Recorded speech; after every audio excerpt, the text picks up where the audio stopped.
A Defense of Poetry. Essay by PB Shelley. Introduction. A Defense of Poetry is an unfinished essay by PB Shelley written in February and March 1821 that the poet put aside and never completed. The text was published posthumously in 1840 in Essays, Letters from Abroad, Translations and Fragments. Its final sentence expresses Shelley's famous proposition that poets are the unacknowledged legislators of the world. In A Defense of Poetry, Shelley argues that poetry is the highest form of human expression, surpassing all other forms of literature and art. Shelley's essay is a remarkable example of poetic criticism, as it combines logical analysis with poetic expression. Shelley's argument for poetry is an important text of English Romanticism. Shelley wrote his essay, A Defense of Poetry, in response to his friend Thomas Love Peacock's essay, The 4 Ages of Poetry, which argued that poetry was useless and outdated in an age of science and technology. About author. PB Shelley, August 4, 1792 to July 8, 1822, was one of the major English Romantic poets. Shelley did not achieve fame during his lifetime, but he got fame and recognition for his achievements in poetry after his death. He became a significant influence on many generations of poets including Robert Browning, Algernon Charles Swinburne, Thomas Hardy, and W.B. Yeats. Among his best-known works are Ozymandias, Ode to the West Wind, To a Skylark, the philosophical essay, The Necessity of Atheism, written alongside his friend T. J. Hogg, and the political ballad, The Mask of Anarchy. American literary critic Harold Bloom describes him as a superb craftsman, a lyric poet without rival, and surely one of the most advanced skeptical intellects ever to write a poem. Background. P.B. Shelley wrote A Defense of Poetry, in response to The 4 Ages of Poetry, an essay by his friend Thomas Love Peacock. In The 4 Ages of Poetry, Peacock satirically argues that poetry is no longer needed amid the great technological and scientific advancements of the industrial age. He adds that poetry was once useful for awakening the intellect of society, but now humanity has advanced beyond it. Peacock also said the poets of his era were derivative, which showed the downfall of poetry. Responding to Peacock's critiques in A Defense of Poetry, Shelley argues that poetry is imperative to society. Shelley defines poetry as the expression of the imagination. He claims that all works of the imagination are poetry.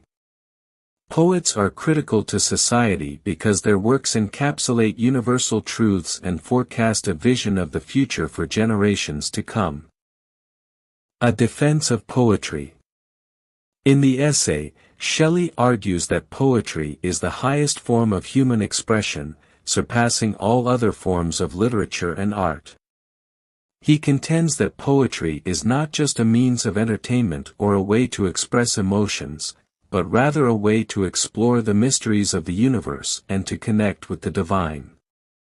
Shelley's essay is divided into 4 sections, each of which builds on the argument he makes for poetry's transcendent qualities. In the first section, Shelley argues that poetry is the most sublime form of expression because it allows us to connect with something greater than ourselves.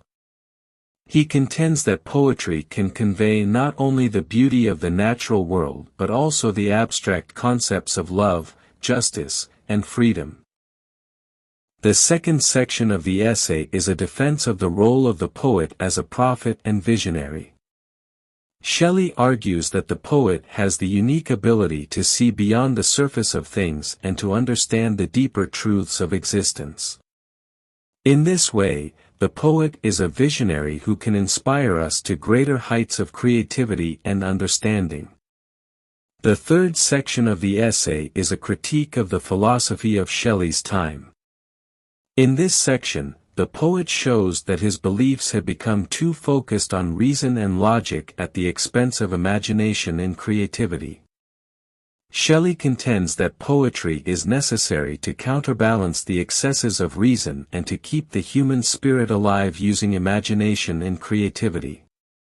Finally, in the fourth section, Shelley returns to the idea that poetry is essential for humanity to achieve its full potential.